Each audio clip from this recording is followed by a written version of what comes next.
আমি মোতালেব বুদ্ধি দিবি তো টাকা দিবি। একটা বুদ্ধি দে মোতালেব, কিস্তি ছুটেছি খালি ডেলি ডেলি কিস্তি অফিসার আয় বাড়িতে। এমন একটা বুদ্ধি দিবি মোতালেব, কিস্তি অফিসার যে আমার বাড়ি আর না হয়। তাহলে তোর ঘর বাড়ি বেচলো, ঘর বাড়ি বেচা দূর দাঁড়াইছি কি লিখে। তাহলে তুই বাড়িতে কিস্তি অফিসারের আমার ডাক দিস।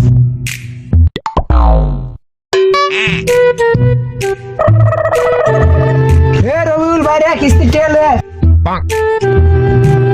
প্রতিদিন কিস্তি লাগে লাগে ওই জন্য সামনে সপ্তাহ দেবো। তো সামনে সপ্তাহ আর হইব না, প্রতিদিনই করে সামনে সপ্তাহে দিব। কালকে বলে আমি তো সামনে সপ্তাহে দেবো। সামনে সপ্তাহে বুঝি না, আমার টাকা দিলে দাও, নাহলে আমি আমাদের মামলা করি। টাকার ম্যানেজ করে আইতাছি। ঠিক আছে যা। হ্যাঁ মন্দিরে ভাই কিস্তির অবস্থা রয়েছে।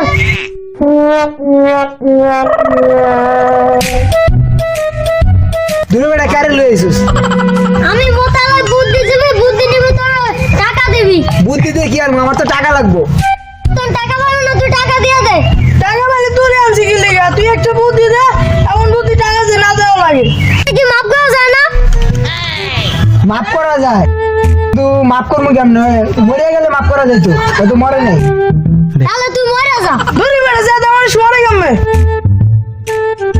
তোরা কি সত্যি সত্যি মরতে হয়েছে? তুই মরার অভিনয় করবি।